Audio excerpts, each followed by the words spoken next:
In a world where the rich walk with pride and the poor serve in silence, one woman's courage broke the chain of fear. She was just a maid, invisible, unimportant, forgotten by society. But one night, when death crept close to a billionaire's glass of wine, her single act of bravery changed everything. This is not just a story about money or power.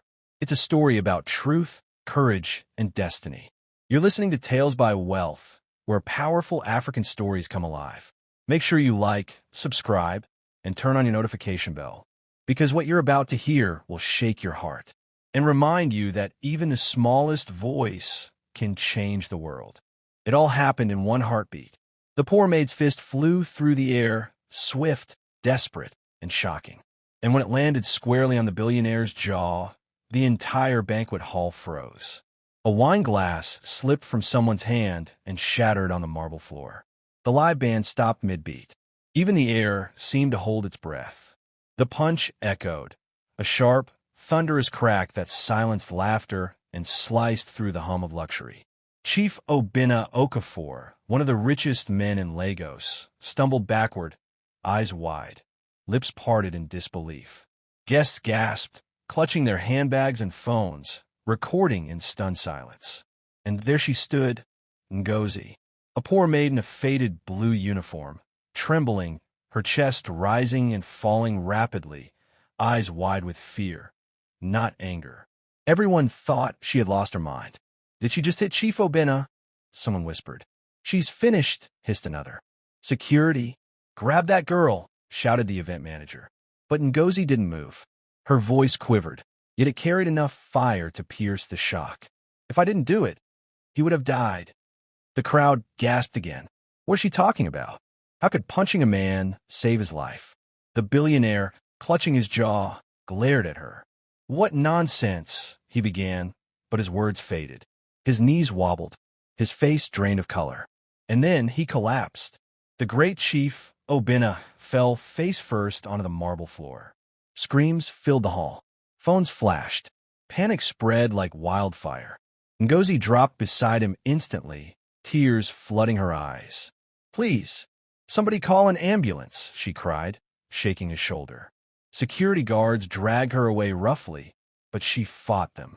You don't understand, she shouted. There was poison in his wine. I saw it. He was about to drink it when I hit him. The room fell dead silent again. Poison? Was she insane, or telling the truth? Chief Obinna's body jerked once, his lips turning pale blue. Ngozi screamed as they tried to pull her back, her voice breaking into helpless sobs. And then, he went still, completely still. Ngozi's scream echoed through the mansion. Pure anguish, pure disbelief. Her shaking hands reached toward him, but the guards held her tight. The same hand that had struck him now trembled in horror. Only hours before, no one could have imagined such a thing. Not even Ngozi herself. That morning, she had woken before dawn in the servants' quarters, tiny rooms built behind Chief Obinna's sprawling Ikoyi mansion.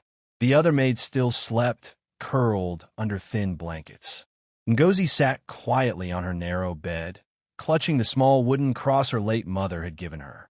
She had come from Enugu with nothing but a bag of clothes and a dream, to work, save, and send money to her younger brother in the village. Her life was simple, hard, and invisible. She cleaned floors so shiny she could see her reflection, cooked meals she would never taste, and served guests who barely noticed her face. Chief Obinna Okafor, her employer, was the kind of man everyone in Lagos admired. Wealthy, handsome, charitable. His company, Okafor Holdings, owned hotels, oil ventures, and half of Victoria Island skyline. Newspapers called him the People's Chief. But behind all that glamour, something dark was stirring. That morning, while Ngozi polished the granite counter near the kitchen, she overheard two men in black suits whispering by the pantry door. Tonight, one said in a low voice, the bottle with the red seal. Only him. Nobody else touches it. Her hands froze. She knew that bottle. It was Chief Obinna's favorite imported wine, reserved for special guests. At first, she thought she was hearing wrong. But when she leaned closer, pretending to mop, she heard the second man reply. Once he drinks it, everything changes. Do your part quietly. Her blood ran cold. What did they mean? Was someone planning to hurt him? She wanted to warn someone, but who would believe her? A poor maid with no voice in a house where money ruled everything? If she told the head chef, he'd scold her for eavesdropping. If she went to security, they might accuse her of lying to cover up a mistake. So, she stayed silent and watched. Her heart didn't rest for a second that day. By evening, the mansion came alive with lights and laughter. The grand charity banquet was the talk of Lagos. Politicians, pastors, and celebrities arrived in glittering cars. The air smelled of perfume and roasted lamb. A jazz band played near the swimming pool. Ngozi worked quietly, eyes darting toward the table where the golden wine sat, gleaming under the chandelier. When the waiter picked it up to serve, her heart began to pound. Chief Obinna stood at the center of the hall, smiling proudly as he raised a glass to the crowd. He spoke about kindness, about lifting the poor out of poverty. People clapped. Flashlights flickered. The cameras loved him. But Ngozi could see the bottle in his hand, the same one she'd overheard them plotting about. She whispered a prayer under her breath. God, please give me strength. He lifted the glass to his lips, and before fear could stop her, she ran forward. 1 step, 2 steps, then BAM. Her fist connected with his jaw, sending the billionaire stumbling back. Now, as she knelt beside his motionless body, hands trembling, she cried out, Please, God, don't let him die. Let them see the truth. But truth, in a world ruled by money and power, often sounds like madness. Minutes later, police sirens wailed outside. Officers stormed the mansion, flashlights dancing across the floor. The guests shouted over each other, pointing fingers. Ngozi, pale, shaking, and weeping, was handcuffed. The golden wine bottle lay shattered, ignored, until one of the waiters gasped. Look, he cried, pointing. The wine, it's turning black. Everyone froze. The lead officer bent down, sniffed the liquid, and frowned. His eyes widened. There's something in this drink. All eyes turned back toward Ngozi. But she was already being pushed into the back of the police van, her tears glistening in the red and blue lights. And inside the mansion, Chief Obinna's pulse faded. As the sirens wailed through Ikoyi, Ngozi sat in the van, her mind spinning faster than her heartbeat. Had she just saved a man's life, or destroyed her own? The police van screeched to a stop in front of Ikoyi Police Division just as the rain began to fall. Ngozi sat trembling in the back, her soaked uniform clinging to her skin. She could still hear the sound of the crowd, the gasps, the screams, the sirens. Her mind spun like a broken record, replaying the moment she hit Chief Obinna over and over again. As the door opened, 2 officers dragged her out roughly. Naiwe punched Chief Okafor ABI, one of them barked. Ngozi said nothing. Her voice was trapped somewhere between her throat and her heart. She had saved his life, or at least tried to. But now, everyone looked at her like she was a criminal. Inside the station, the smell of damp uniforms and old files filled the air. A flickering fluorescent light buzzed overhead. They pushed her onto a metal chair in the small interrogation room. A single bulb hung low from the ceiling, making shadows crawl across the walls. Across from her sat Inspector Bala, a tall, broad-shouldered man with a face that carried both authority and weariness. He leaned back in his chair, studying her like she was a puzzle. Madam Maid, he said slowly, you better talk now before people begin to talk for you. Why you hit that man? Ngozi swallowed hard. I was trying to stop him from drinking poison wine, sir. Bala raised a brow. Poison wine? Yes, sir. I heard 2 men talking in the kitchen. They said the bottle with the red seal was meant for him. I didn't know what to do. So when he tried to drink it, her voice cracked. I hit him. The inspector stared at her in silence for a moment, then let out a dry laugh. So you, a maid, decided to punch your billionaire boss in front of the whole Lagos elite because you heard something? You think we are fools here? Ngozi's eyes filled with tears. I swear, I didn't mean to harm him. I was trying to save him. The inspector's tone hardened. The man is in the hospital right now, unconscious. You better pray he wakes up, because if he doesn't, You'll be charged for attempted murder." Ngozi's heart sank. She wanted to scream, but her body felt weak. "I'm not a killer," she whispered. "I was only trying to help."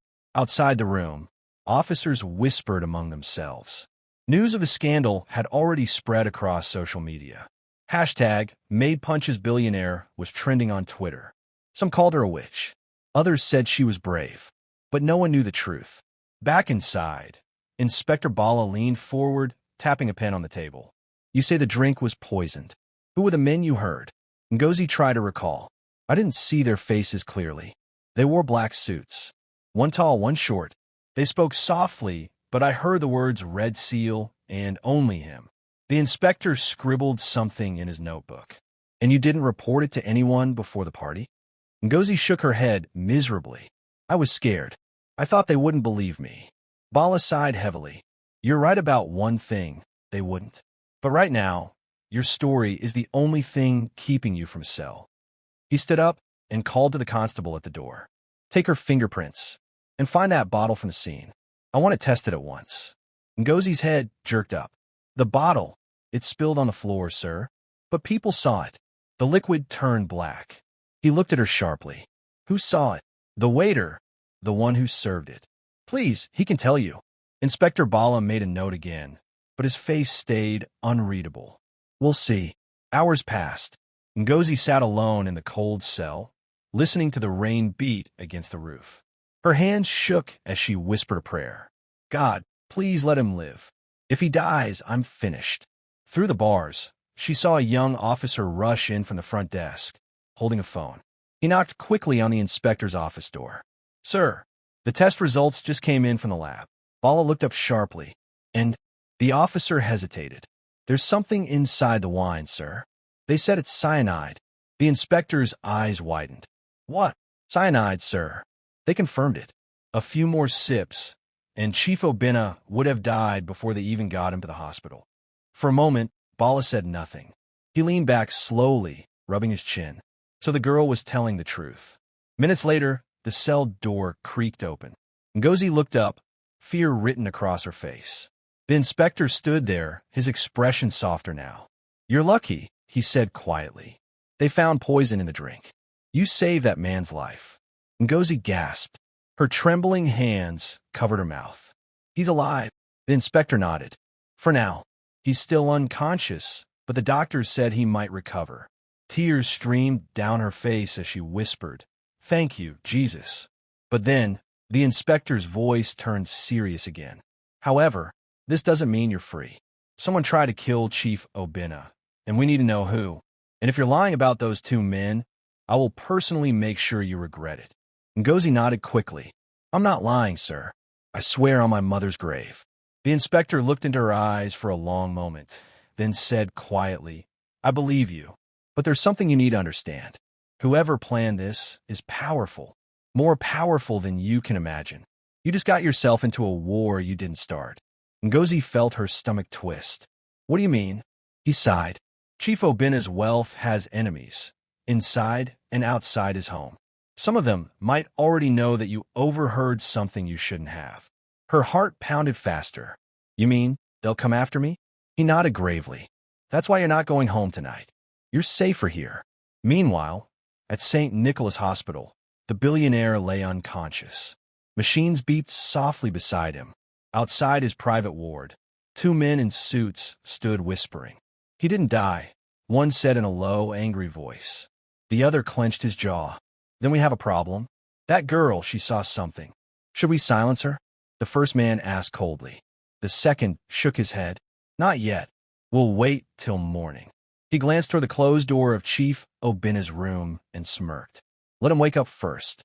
Then we'll see what he remembers." Back at the station, Ngozi sat in her cell, shivering in the damp cold. She didn't know what the future held, but one thing was certain. Someone wanted Chief Obina dead. And now, because she tried to save him, that same someone wanted her gone too. The morning sun crept slowly across the city of Lagos, painting the skyline in gold. Inside St. Nicholas Hospital, the mood was tense. Security guards stood outside Chief Obina Okafor's private ward. Journalists gathered at the gate, and inside, doctors whispered in hushed tones. Chief Obina had been in a coma for almost 10 hours. The doctor said the poison was strong, enough to kill 3 men, but somehow he was still breathing. Then, at 7:43 a.m., his fingers twitched. A faint groan escaped his lips. His eyelids fluttered open. "Sir? Sir? Can you hear me?" The nurse asked quickly, leaning over him. Chief Obina blinked, his gaze unfocused at first, then slowly recognizing the ceiling above him. Where am I?" he murmured. "You're in St. Nicholas Hospital," the nurse replied gently. "You collapsed at your charity event last night. Please, don't try to move too much." His mind flashed with blurry images: the hall, the guests, the glass of wine, and then the punch. "That girl, the maid. Where is she?" he rasped. "The girl, the one who hit me." The nurse looked uncertain. "The police took her in for questioning, sir. They said she attacked you." Chief Obina struggled to sit up, wincing as the four tugged at his arm. "Attacked me." His voice deepened, weak but laced with anger. "That girl saved my life." At the same time, back at the Ikoyi police station, Ngozi was sitting on the edge of her metal bed. She hadn't slept all night. Every sound, footsteps, door creaks, rain, made her jump. Her stomach was empty, and her eyes were swollen from crying. When the cell door opened, Inspector Bala entered with a paper cup of tea. He handed it to her wordlessly. "Drink," he said. "You'll need strength today." Ngozi accepted it hesitantly. "Sir, did Chief Obina—" "He's alive," Bala interrupted, watching her reaction. "He woke up this morning." Her hand shook. "He's alive." "Yes," Bala said, his expression softening. "And he's asking for you." Ngozi gasped. Her heart skipped a beat. "Me?" He nodded. "He says you saved his life. He insists on seeing you before anyone else." Ngozi's eyes filled with tears of relief. She clasped her hands together and whispered, "Thank you, God. Thank you." Bala gave a faint smile, then turned serious again. "But listen to me carefully, Ngozi. Whoever tried to kill him is still out there. This visit may not be as simple as you think. I'll go with you." By afternoon, they arrived at the hospital. The police car pulled up quietly by the back entrance, away from the flashing cameras of the main gate. Reporters were shouting questions about the maid who punched a billionaire. Inside, the air was thick with disinfectant and whispers. 2 men in dark suits, Chief Obina's personal assistants, stood outside his room, looking uneasy. When the inspector showed his ID, they reluctantly stepped aside. As Ngozi entered, her steps slowed. Her heart pounded. There he was, Chief Obina, lying weakly on the bed, but awake, his face pale, his jaw slightly bruised from her punch. For a moment, neither spoke. Then, to her shock, Chief Obina smiled faintly. "You," he said softly, voice hoarse but kind. "You saved me." Ngozi blinked rapidly, her throat tightening.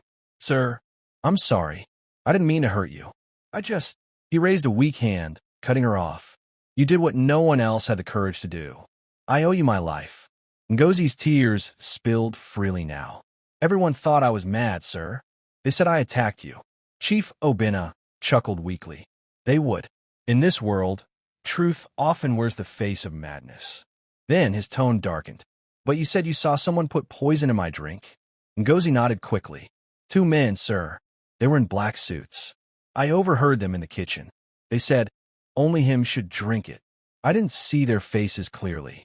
Chief Obina's jaw tightened. Men in black suits. He turned his gaze toward the window, thinking deeply. That description fit half my security team. Inspector Bala stepped forward. "Chief, do you have any idea who might want you dead?"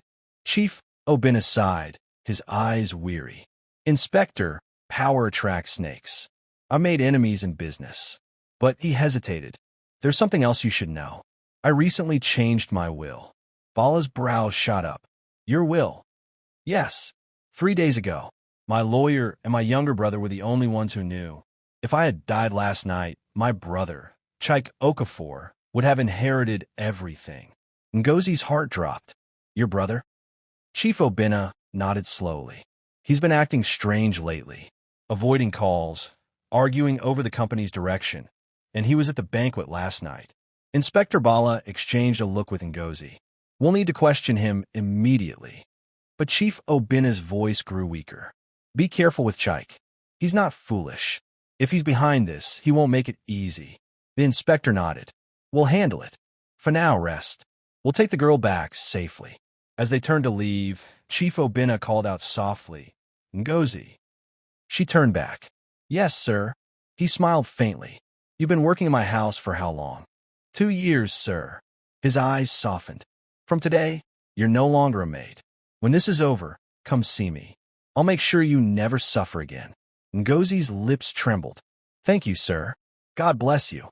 Outside the hospital, Inspector Bala's phone rang. He answered quickly. Yes, Constable. What is it? A tense voice replied. Sir, you told us to keep watch on Chief's brother, right? Yes. What happened? He just left his house in Lekki in a hurry, carrying a black briefcase. We think he's heading to the airport. Bala's expression darkened instantly. Airport? You think he's trying to run? Yes, sir. He's booked a private flight to Ghana. Bala cursed under his breath. Keep eyes on him. I'm on my way. He ended the call and turned to Ngozi. Looks like your punch didn't just save a life, he said grimly. It uncovered a family betrayal. Ngozi's heart skipped. His own brother tried to... Bala held up a hand. We can't be sure yet. But if he runs, that's all the proof we need. They rushed toward the car, rain beginning to fall again. But just as they got in, a black SUV across the street roared to life. Its tinted windows rolled up fast, and it followed their vehicle closely. Ngozi turned back nervously. Inspector, that car behind us. He glanced at the rearview mirror, jaw tightening. I see it. The SUV accelerated suddenly, headlights flashing. Ngozi's pulse raced. Are they following us? Before Bala could answer, a loud bang exploded behind them. The back window shattered. Ngozi screamed as glass sprayed everywhere. The inspector slammed his foot on the accelerator. Get down, Ngozi, he shouted. The SUV swerved closer, another gunshot echoing through the rain. Ngozi ducked, covering her head. Jesus, they're shooting at us. Bala gritted his teeth, swerving through traffic. I told you, someone doesn't want you alive. Rain poured heavily on the streets of Lagos that night. Thunder cracked above as Inspector Bala's car sped through the city, weaving between trucks and danfos. Bullets shattered the silence, ricocheting off the car's body as wipers squeaked furiously across the glass. Ngozi, stay down, Bala shouted, steering sharply around a bend near Falomo Bridge. Ngozi crouched on the floor of the back seat, shaking, her hands clutching the seatbelt. They're still behind us, sir. Oh God, they're still behind us. Bala glanced in the rearview mirror. The black SUV's headlights cut through the rain like a predator's eyes. They're trained, he muttered grimly. This isn't random. They're after you. Me? Ngozi gasped. But why? I'm just a maid. Not anymore, Bala said through clenched teeth. You saw something they didn't want anyone to see. That makes you dangerous. The SUV accelerated, closing in fast. Ngozi screamed as another bullet shattered the back window, glass spraying everywhere. Sir, we can't outrun them. Bala reached into his glove compartment, pulled out his service pistol, and aimed through the broken rear window. Hold on, he yelled. He fired twice. The shots cracked through the storm. The SUV swerved violently, tires screeching, then rammed into a pole on the side of the road. Ngozi covered her ears, heart pounding. The car spun out of control, smoke billowing from its hood. Bala didn't wait to check. He slammed the accelerator, racing into the darkness until the SUV's lights disappeared behind them. They finally stopped at a deserted mechanic's yard on the outskirts of Yaba. Rain drummed on the tin roof as Bala parked under a shed. Ngozi sat trembling, drenched and speechless. Bala turned off the engine and exhaled slowly. We're safe. For now. Ngozi looked up, her face pale. Safe? Sir, we were nearly killed. I know, Bala said quietly. But this confirms what I feared. Whoever planned Chief Obina's poisoning isn't just rich. They have the power to silence anyone who gets close. He leaned forward, wiping water from his face. Ngozi, I need you to remember everything. Every word those men said, every face you saw, every strange thing that happened before the party. Ngozi took a shaky breath. I didn't see their faces clearly, but I remember something. One of them had a scar on his right wrist, and he wore a silver wristwatch with a blue stone. Bala's brow furrowed. A blue stone? That sounds like the security team's custom watches, gifts from Chief Obina himself. Ngozi's eyes widened. Then it means the killers are from inside his house. Bala nodded slowly. Exactly, but there's more. That car chasing us? It had diplomatic plates, numbers starting with FG. That's federal government property. Whoever's behind this has connections in high places. Ngozi's hands shook as she whispered. Then how can we fight people like that? Bala looked at her firmly. By being smarter. By staying alive long enough to tell the truth. Meanwhile, at Murtala Muhammad Airport, Chaik Okafor, Chief Obina's younger brother, was pacing inside the private terminal lounge. His phone buzzed. He answered quickly. What happened? Did you finish the job? A tense voice replied. No, sir. The girl survived. And the inspector, too. Chaik froze. What? I told you to handle it quietly. I tried, sir, but they escaped. The car crashed. Useless fools. Chaik hissed, slamming his fist on the table. Now the police will come for me. Should I arrange another plan? The man asked nervously. Chaik took a deep breath, forcing himself to calm down. No, not yet. I'll leave the country first. Why get to Ghana? We'll decide what to do about the girl. He ended the call and stared out the window at the rain-soaked runway. His reflection glared back at him, cold, dangerous, unrepentant. If my brother had just signed that document, he muttered, none of this would have been necessary. Back at the mechanic yard, Bala and Ngozi sat in silence. The storm outside was calming, replaced by the hum of distant traffic. Ngozi finally spoke, her voice soft. Sir, do you think Chief Obina knows it was his brother? Bala sighed. Maybe, but until we get proof, we can't arrest him. If we go after Chaik without evidence, we'll lose everything. Ngozi frowned. What do you mean? Bala said, lowering his voice. The Okafor family has political friends, senators, judges, people who can bury a case in minutes. If Chaik finds out we're investigating him, we won't even live to see the next sunrise. Ngozi stared at the rain outside, fear creeping through her. So what now? Bala stood up, walking toward the car's trunk. He opened it, revealing a box of files. I have a contact inside the Federal Investigation Unit. If we can get Chief Obina to testify once he's strong enough, we can make this official. Until then, he glanced at her, you'll stay with me, under protection. Ngozi hesitated. In your house. He nodded. It's safer than the station. They might attack there too. Her lips trembled. Thank you, sir. But what if they find us? Bala smiled faintly. Then they'll find 2 people ready to fight back. That night, Ngozi couldn't sleep. She lay on the small couch in Bala's modest apartment, her thoughts running wild. Every time she closed her eyes, she saw the gunfire, the black SUV, and Chief Obina's pale face. She got up and walked quietly to the balcony. The rain had stopped. Lagos lights twinkled in the distance, bright yet lonely. She whispered to herself, why did I ever take that job? I only wanted to help my brother.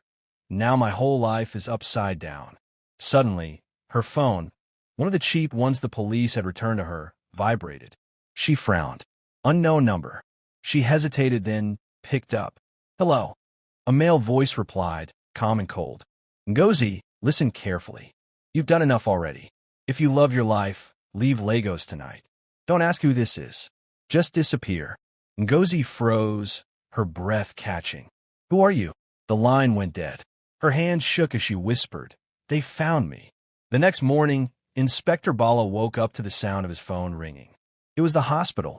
Sir, said the nurse's trembling voice, Chief Obina's condition just changed. Bala sat up quickly. What do you mean changed? There was a pause.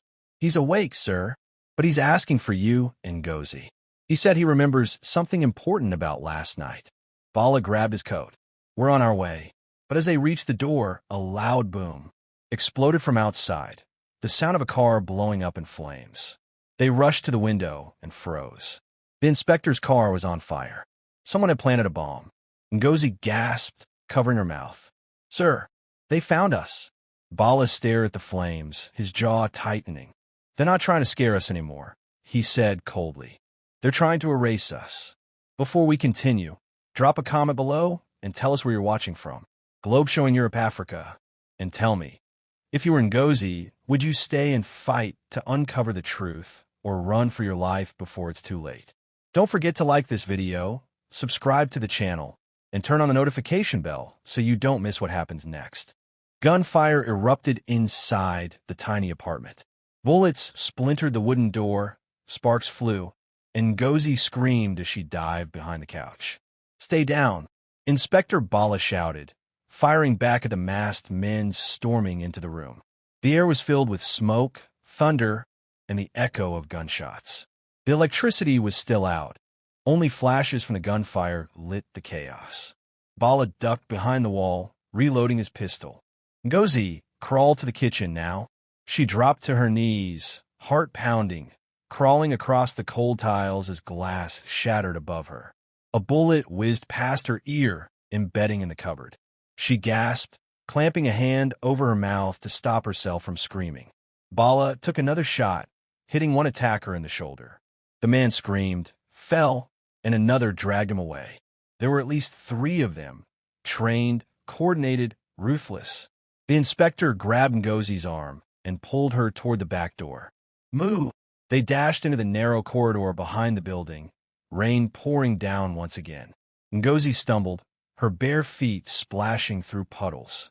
Sir, where are we going? She cried breathlessly. To the safe house in Ojota, Bala said, panting. They'll keep coming until we disappear completely. Behind them, the sound of an explosion shook the air. Flames burst from the apartment window as the attackers torched the place. Ngozi turned in horror. You're home. Forget it, Bala barked. You're more important than walls. Meanwhile, inside St. Nicholas Hospital, Chief Obinna Okafor was awake and restless. The nurse had left him to rest, but sleep refused to come. His body was weak, but his mind burned with questions. He remembered everything now. The waiter bringing his favorite red-sealed wine, the warmth of the glass in his hand, and then that girl's punch. At first, he'd been furious. But when he tasted the metallic bitterness in his mouth as the poison began to take effect, he realized Ngozi had saved him. And now, she was out there, hunted because of him. He reached for the landline beside his bed, dialing his trusted aide, Mr. Femi. Femi, he said weakly, I need you to find Inspector Bala. Tell him I remember everything. Yes, Chief, came the prompt reply. What should I tell him? Obinna hesitated. Tell him, I know who wanted me dead. At the same time, deep inside a hotel suite in Victoria Island, Chief Okafor sat in silence, staring out at the rain. The blue glow of the city skyline reflected in his glass of whiskey. His phone buzzed. Sir, said the voice on the other end. We hit the inspector's house, but he escaped with the girl. Chike's hand tightened around the glass. You're telling me you failed again? The man hesitated. Yes, sir, but we'll find them. I swear. Chike's voice turned cold. You'd better, because if that girl talks, everything is finished. She knows enough to ruin us all. He ended the call, his jaw clenching. Then, his phone buzzed again, this time from an unknown number. Hello. A soft, calm voice replied. Chief Chike Okafor? Yes. Who's this? This is Inspector Bala of the Nigerian police. I believe we need to talk. Chike froze. How did you get this number? I get what I need, Bala said coolly. We both know why you're running. But before I make my move, I'm giving you one chance to come clean. Chike laughed bitterly. You think I'll confess over the phone? You don't know who you're dealing with. Bala's tone didn't change. Actually, I do.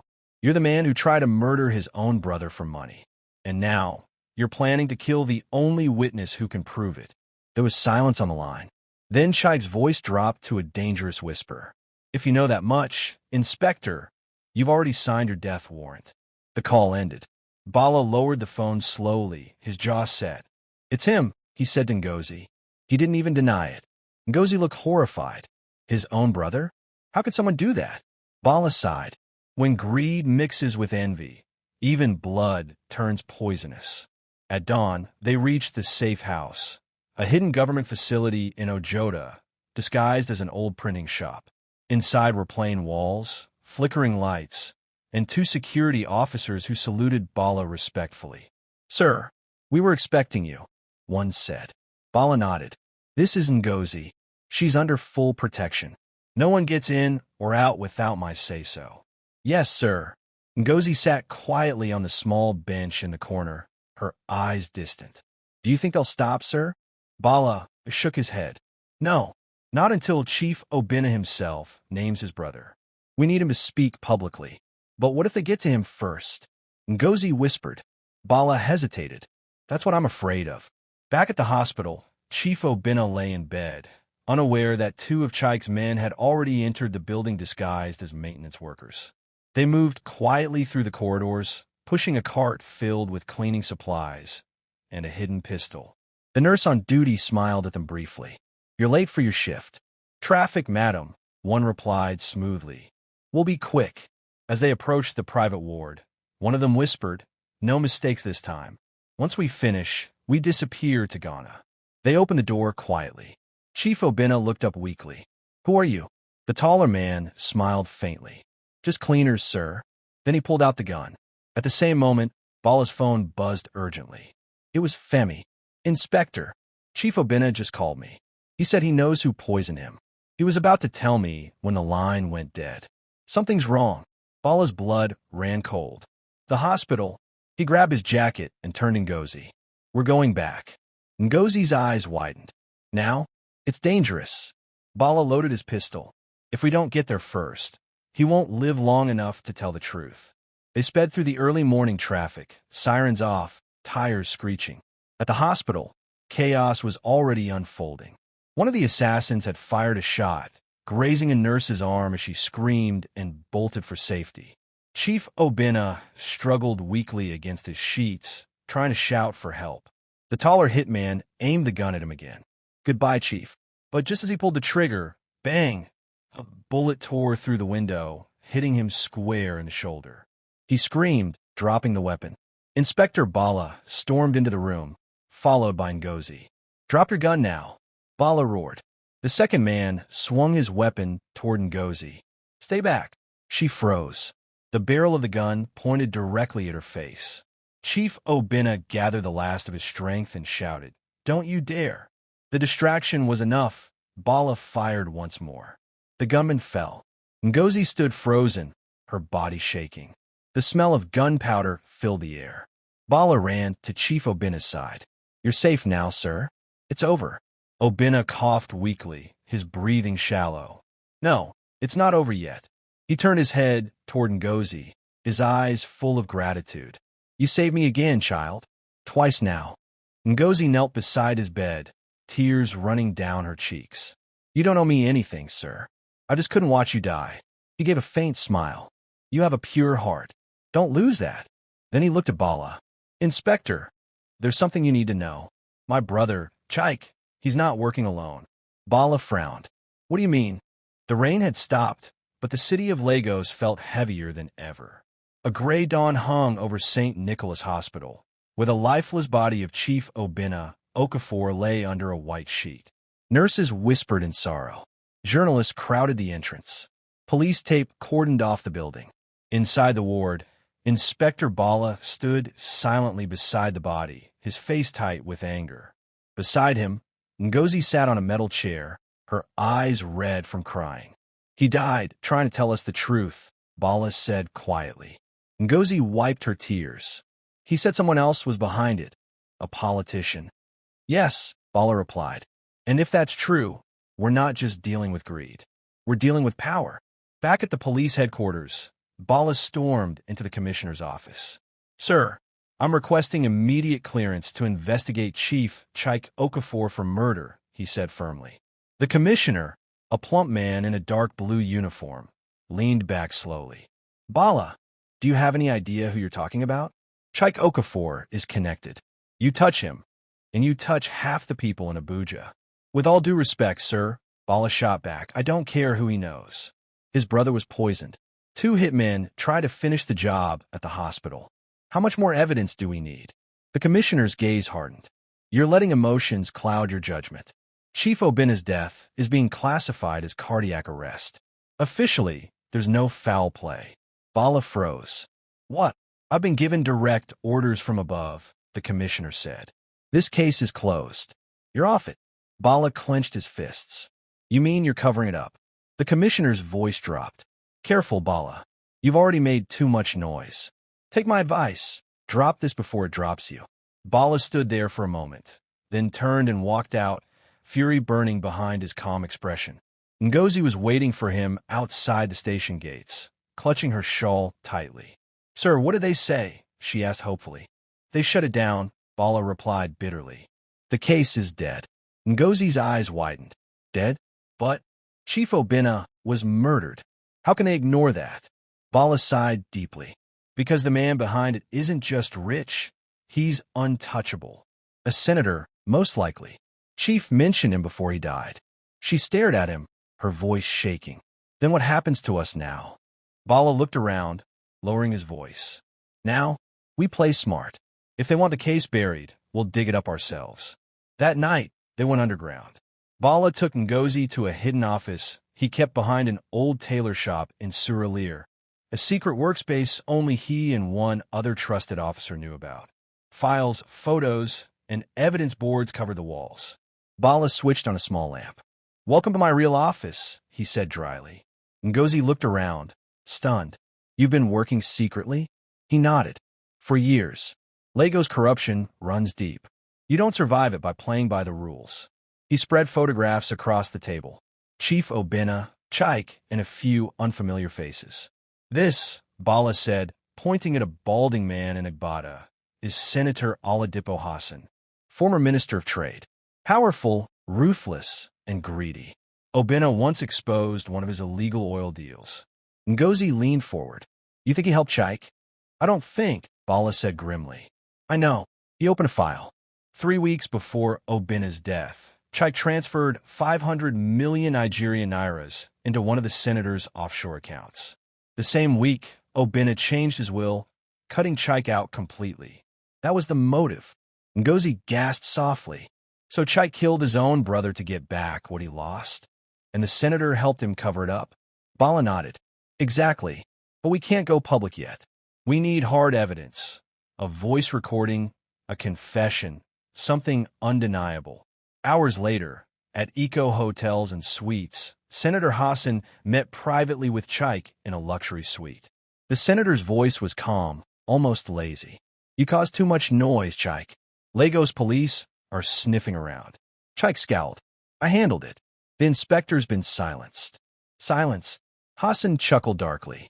Bala is like a mosquito. You can slap him, but he keeps buzzing back. Chaik's jaw tightened. Then I'll deal with him myself. The senator's smile faded. No, you won't. You'll lay low. We have bigger problems. The maid survived. If she speaks, you and I are finished. Chaik frowned. She's just a girl. I'll send men. You'll do nothing. Hassan interrupted sharply. Let me handle her. I have better ways. His tone sent a chill through the air. Back in Suralire, Bala and Ngozi listened to a bug phone call between Chaik and Hassan. One Bala source had secretly recorded. The senator's voice was clear. The maid must disappear. Before she opens her mouth, make sure she never breathes again. Ngozi's hands shook. He said my name? Sir, he said my name. Bala grabbed the recorder and smiled grimly. That's our proof. We've got them. Ngozi blinked in disbelief. You mean we can finally show the world? Bala nodded. Yes, but we'll need a stage big enough that they can't bury it again. He looked up at the dusty calendar pinned to the wall. The National Business Summit is tomorrow morning, televised live. The senator will be there. So will Chaik. Ngozi frowned. What are you thinking? Bala's lips curved into a rare smile. If they won't give us justice in the courtroom, we'll give them judgment in front of the whole country. The next morning came too soon. Lagos buzzed with traffic and tension as black SUVs pulled into Eco Convention Center. Inside, men in suits and traditional Agbada shook hands and smiled for cameras. Among them sat Senator Hassan and Chaik Okafor, both pretending to be respectable men. But they didn't know Bala and Ngozi were already inside, disguised as hotel staff. Ngozi pushed a cart of refreshments, her face hidden behind a server's cap. Bala, dressed as maintenance, held a small device in his pocket, the recorder connected to the hotel's audio system. As the senator took the stage to speak, Bala leaned toward Ngozi. "When I give the signal, plug this USB into the main console. It'll broadcast their confession across the entire event." Ngozi nodded nervously. "Yes, sir. Stay calm. No matter what happens, don't run." She swallowed hard. "I'll try." Senator Hassan began his speech, his voice echoing across the hall. "Nigeria's future depends on integrity and leadership." Then suddenly, the microphone crackled. His recorded voice filled the room. "The maid must disappear. Before she opened her mouth, make sure she never breathes again." Gasps filled the hall. Every eye turned toward the senator, whose face went pale. What is this?" he stammered. "Turn that off." But it was too late. The second voice followed. "Chikes. You can't stop me, Hassan. I've done worse for less money." The hall exploded into chaos. Cameras flashed. Reporters surged forward. Security officers rushed in. Bala stepped forward, flashing his badge. "Inspector Bala Adeyemi, Nigerian Police. Senator Oladipo Hassan and Chief Chike Okafor, you're both under arrest for conspiracy to murder Chief Obinna Okafor." Ngozi stood behind him, trembling but strong, as the entire hall erupted. Chike tried to run, but officers tackled him. Hassan shouted, "Do you know who I am?" Bala replied coldly, "Yes. And that's exactly why this is happening in public." Ngozi covered her mouth as tears of relief streamed down her face. After everything, the running, the fear, the loss, it was finally over. Or so she thought, because as they escorted Chike away, one of the arrested guards looked straight at Ngozi and whispered, "You think it's over? He's not the only one." Ngozi froze. "What do you mean?" But the guard only smirked as he was shoved into a van. The cheers at Eco Convention Center faded into chaos as cameras flashed and officers dragged Senator Hassan and Chike Okafor away in handcuffs. Reporters shouted questions. Microphones waved wildly. But in the middle of the frenzy, Ngozi stood still, haunted by the words that guard had whispered as he was taken away. "He's not the only one." The voice echoed in her mind again and again. She turned to Inspector Bala, who was giving statements to the press. "Sir," she whispered urgently, tugging his arm. "That man, the one they just arrested, he said something." Bala looked at her sharply. "What did he say?" "He said, he's not the only one." "Sir, what if there's more to this?" Bala's brow furrowed. "There's always more, Ngozi. But right now, we've got two of the biggest snakes in the country in chains. Let's focus on keeping them there."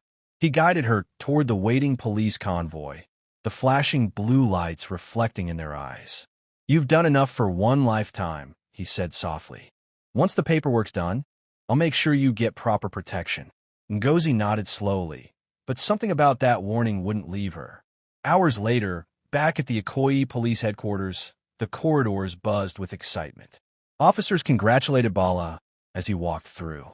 "Oga, you finished work today?" "Oh," one of them said proudly. Another added, "This case goes Sheikh Abuja." But Bala wasn't smiling. He'd been in this job too long to celebrate too soon.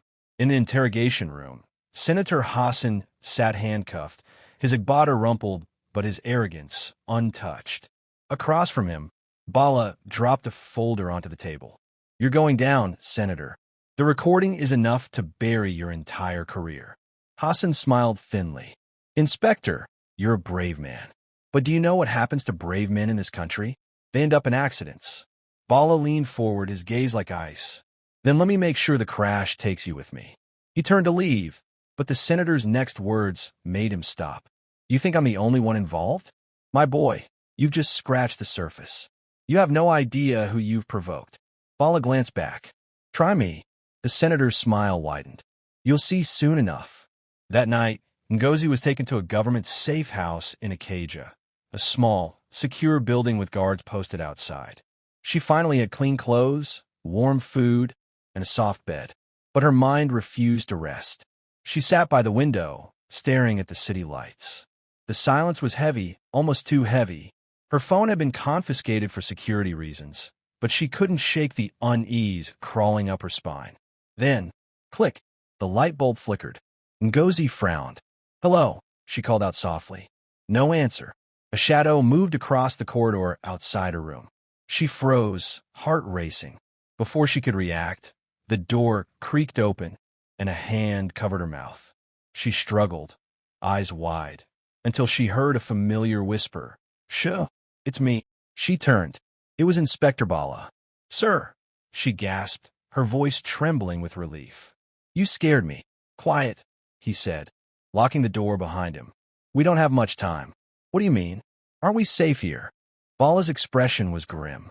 "No, one of the officers in the building is dirty. The senator's people are already planning to move him out of custody. Someone high up has ordered a transfer, midnight tonight. If they succeed, he'll vanish before sunrise." Ngozi's eyes widened. "You mean they're freeing him?" "Yes," Bala said, his jaw tight. "And worse, they want you gone before then." Ngozi's blood ran cold. "Gone. Dead," Bala said flatly. "They know you're the only living witness." Meanwhile, inside the police holding facility, Senator Hassan sat in his cell. The officer guarding him received a discreet call. "Yes, sir." "Understood," the officer said quietly. He hung up, glanced around, and unlocked the senator's cell door. "Time ago, sir," he whispered. The senator adjusted his agbada with a faint smile. "I told them they couldn't hold me." The officer led him through a back corridor toward a waiting black Prado SUV parked behind the station. But as they reached the door, another figure stepped out of the shadows, pointing a gun directly at them. "Going somewhere, Senator?" Bala's voice was calm but deadly. The crooked officer froze. "Inspector, sir, I can explain." "No need," Bala said coldly. "You just did." Before anyone could move, Bala shot once, into the air. "Hands up, both of you," he barked. The senator scowled. "Do you know what you just done, Inspector? You've destroyed your career." Bala's reply was quiet but firm. "Then at least I'll go down doing the right thing." He signaled backup. Within minutes, more officers stormed in and rearrested the senator, this time under tighter surveillance. But as Bala turned away, his phone buzzed. It was Ngozi.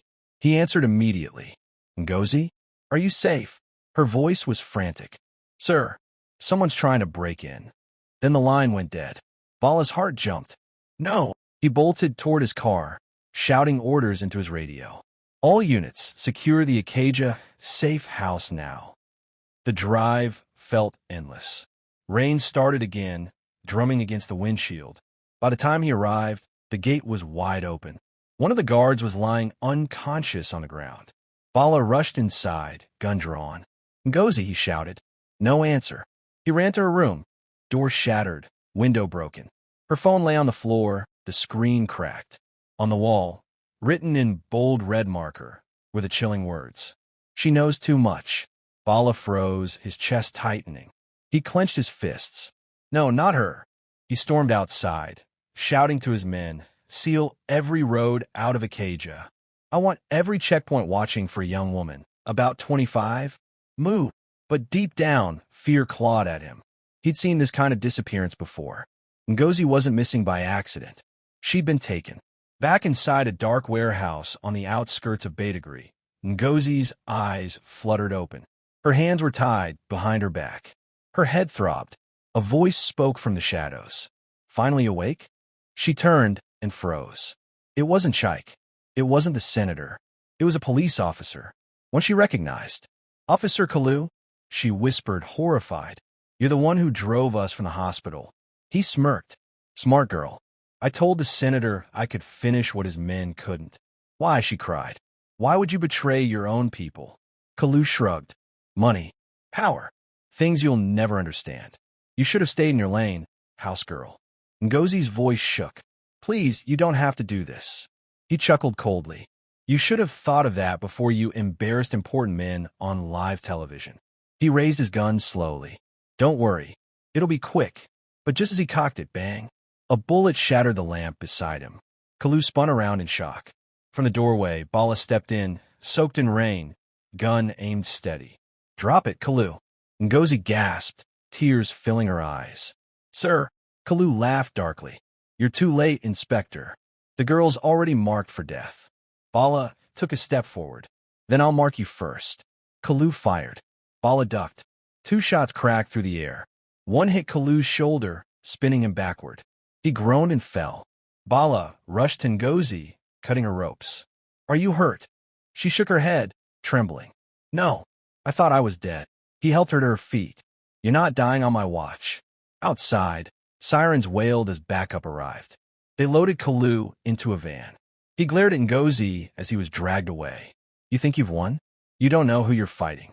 Bala looked at him sharply. "Then tell me, who's next?" Kalu's lips curved into a bloody smile. "You'll find out soon enough. But by then, it'll be too late." The van doors slammed shut, and the rain swallowed his laughter. Ngozi turned to Bala. "Sir, what if he's right?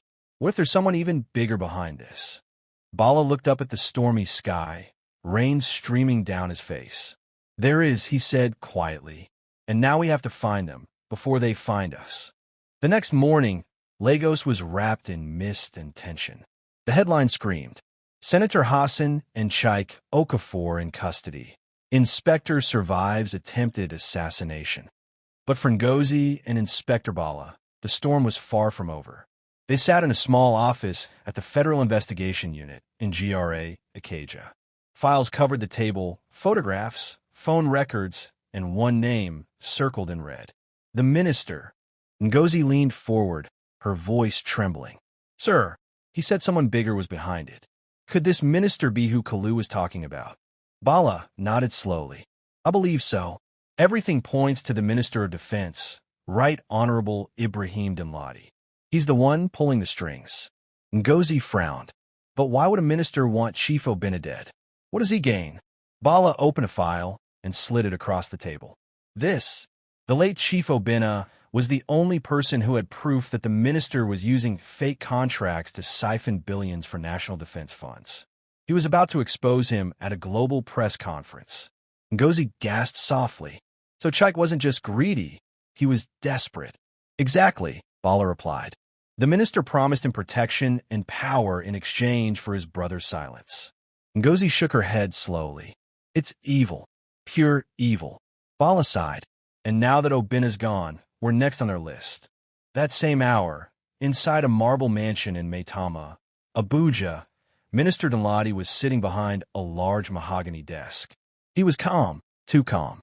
A cigar burned slowly between his fingers. One of his aides stood nervously nearby. "Sir, the inspector's still alive. And the maid, she's with him." Dinladi smiled faintly. "Of course she is. That girl doesn't die easily." The aide shifted uncomfortably. "Sir, what should we do?" Dinladi leaned forward, tapping his cigar on the ashtray. "We do nothing yet. Lagos will eat them for me. People like Bala can't survive without friends in high places." He paused, eyes glinting. "But just in case, make sure they don't make it to Abuja. I don't want their mouths opening near the press, or the president." Meanwhile, back in Lagos, Bala's phone buzzed.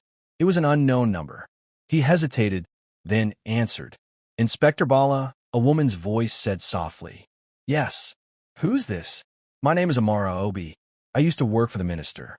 I know what happened to Chief Obinna." Bala straightened. "Where are you?" "I can't say. They're watching me. But I have documents, emails, bank records, call logs.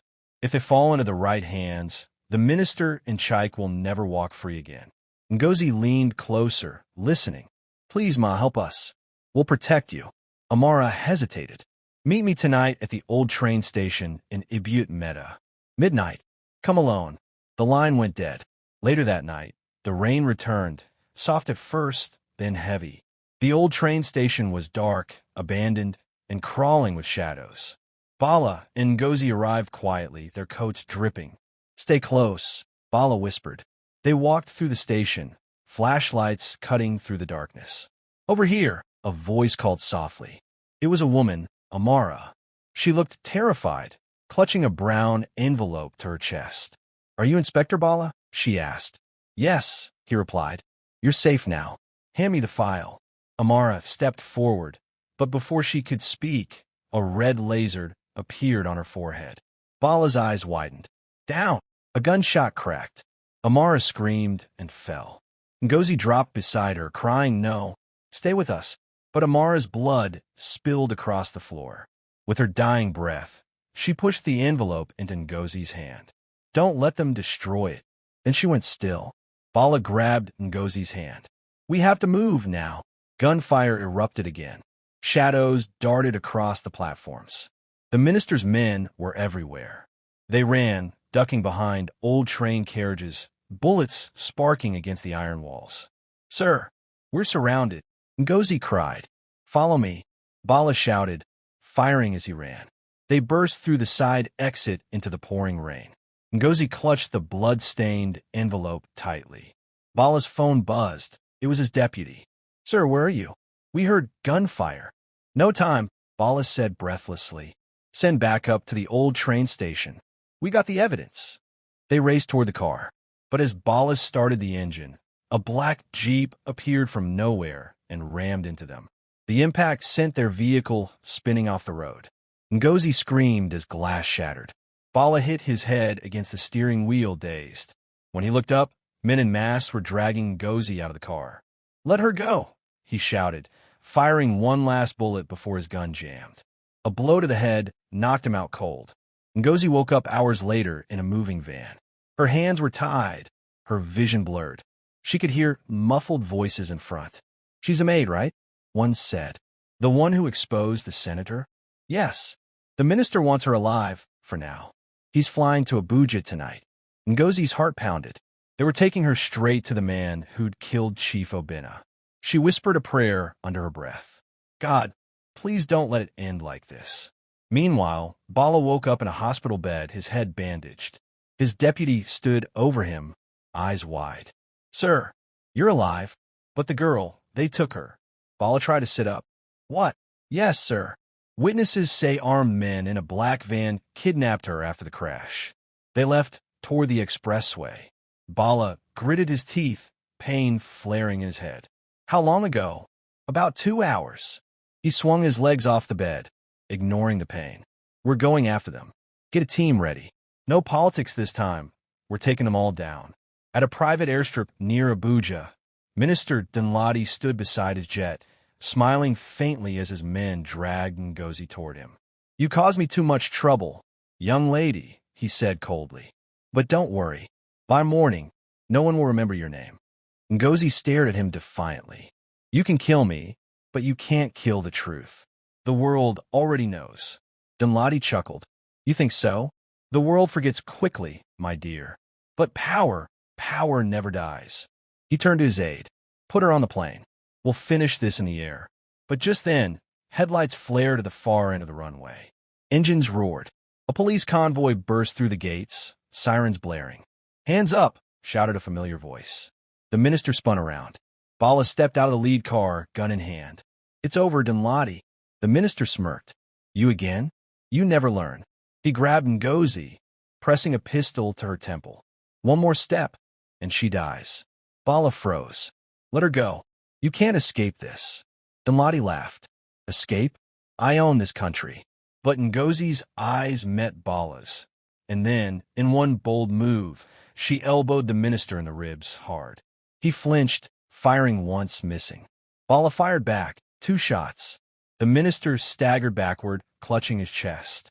He fell beside the plane, eyes wide, the rain soaking through his clothes.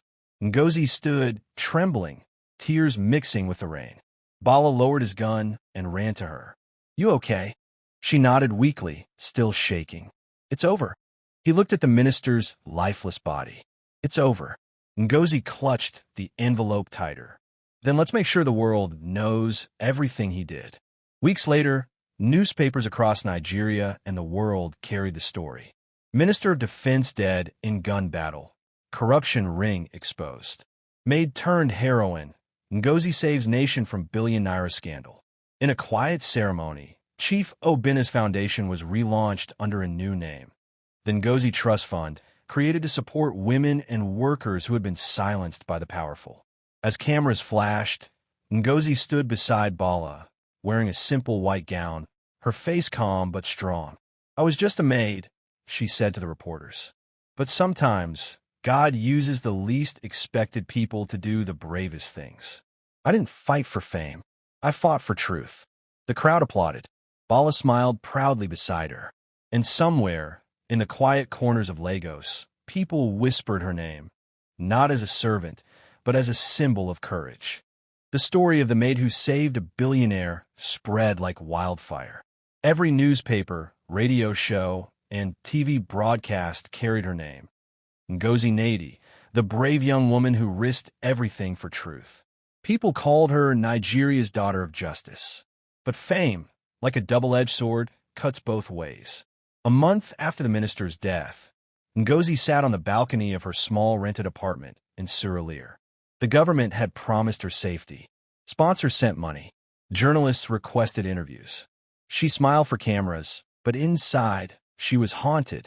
Every night, she woke up sweating, reliving the gunfire, the chase, the smell of blood and rain.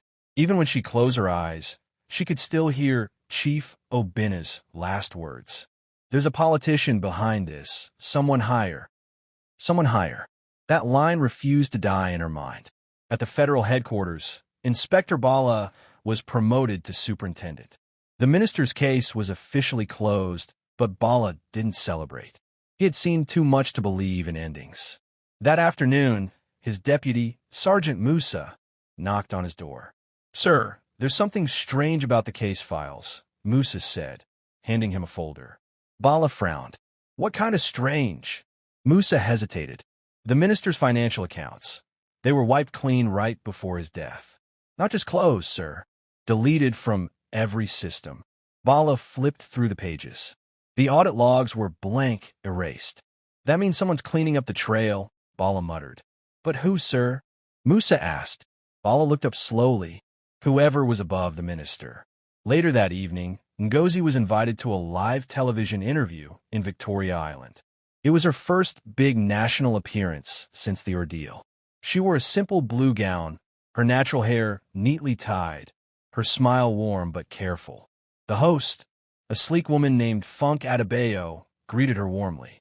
"Viewers across Africa know your story, Ngozi. But tell us, how has life changed since that night?" Ngozi smiled faintly. "It's been strange. People treat me like a hero, but I'm just a girl who did what was right." The audience clapped softly. Funk leaned forward. "You've been working with Inspector Bala on corruption awareness projects, correct?" "Yes," Ngozi said.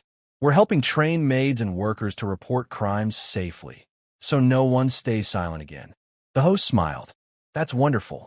But I must ask, do you believe all the people involved in Chief Obina's death have been brought to justice?" Ngozi hesitated. The camera zoomed in. "I believe some are still out there," she said carefully. "The minister was powerful, but he wasn't the top." The studio went silent. Funk blinked. "Are you saying someone else was behind the minister?" Ngozi nodded slowly. "Yes, and I think they're still watching us." The director cut to commercials almost instantly. Hours later, back at her apartment, Ngozi sat alone in the dark. Her phone buzzed. Unknown number. She frowned, answering cautiously. "Hello." A familiar, deep voice replied.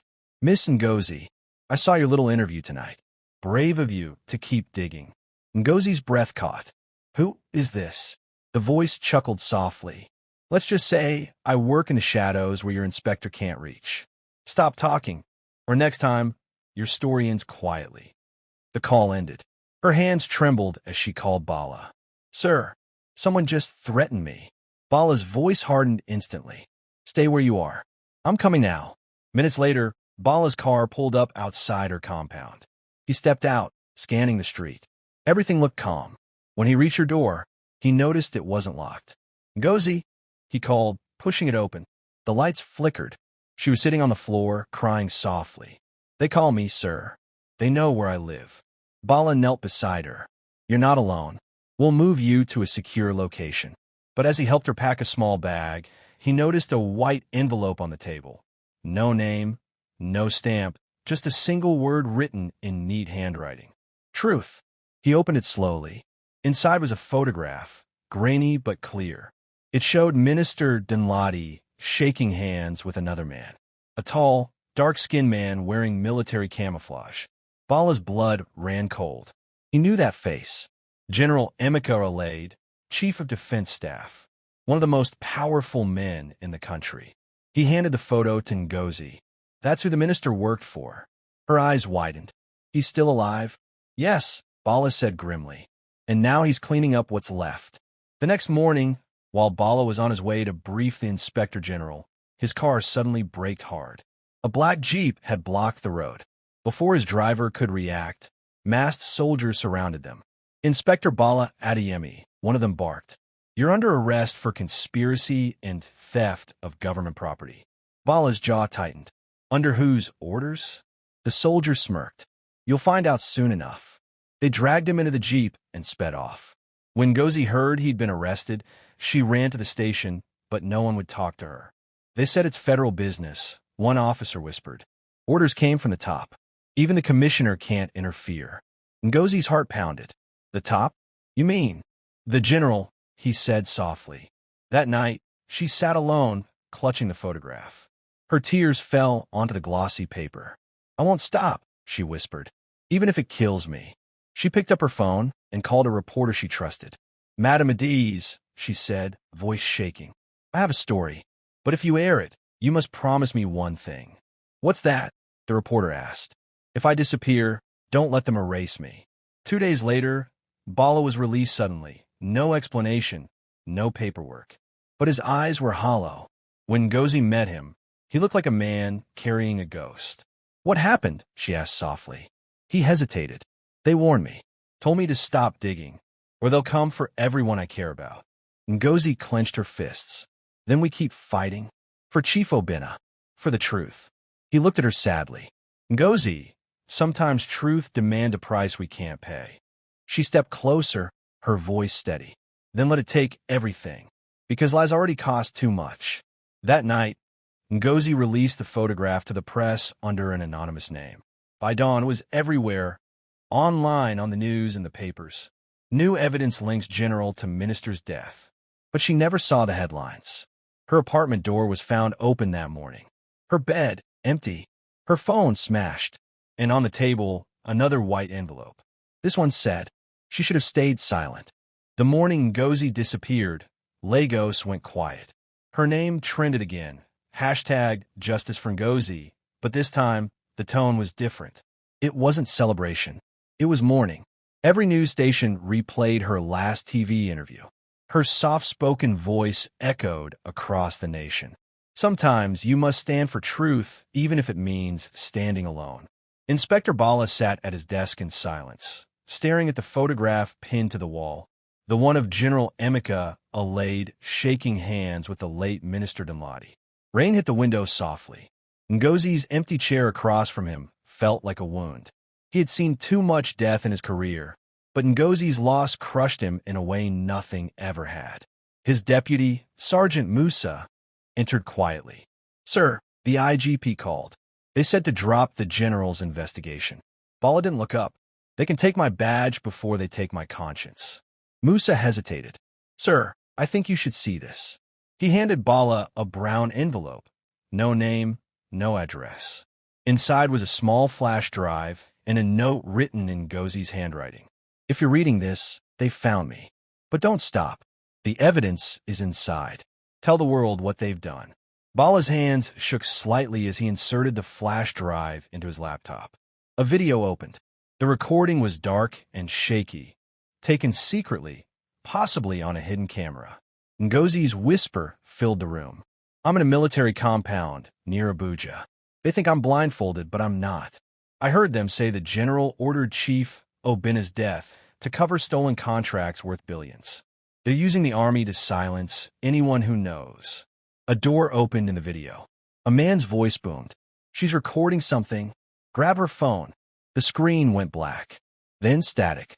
Bala's heart pounded. "She was alive," he murmured. "She found them." He turned to Musa. "We need to get this out. Now." By midnight, Bala had made a decision. He called every journalist he trusted, every activist who still believed justice was possible. He sent them the file, Ngozi's recording, the documents, the photographs. "Don't hide it," he told them. "Make it public. Let the whole world see." One journalist asked, Sir, do you understand what this means? They'll come after you. Bala's voice was steady. They already have. The next morning, Nigeria woke to the biggest scandal in its history. Every major outlet carried the headline. Exclusive. Evidence links military general to minister's murder. National theft scheme exposed. Ngozi's voice played across the airwaves. The entire country stopped to listen. Protests erupted in Abuja, Lagos, Port Harcourt, and Enugu. Students held banners with her face on them. Truth never dies. We are all Ngozi. International agencies demanded an investigation. The president ordered an emergency meeting of the National Security Council. The truth had broken free. And this time, even the powerful couldn't cage it. That same day, in a heavily guarded villa outside Abuja, General Emeka Alade sat watching the news on a flat-screen TV. His face was expressionless, but his hands trembled slightly. The reporter's voice droned. New evidence provided by late whistleblower Ngozi Nadi has confirmed. He turned off the TV abruptly. For the first time, fear flickered in his eyes. His aide whispered, "Sir, should we move?" "No," the general said coldly. "If I run, they win.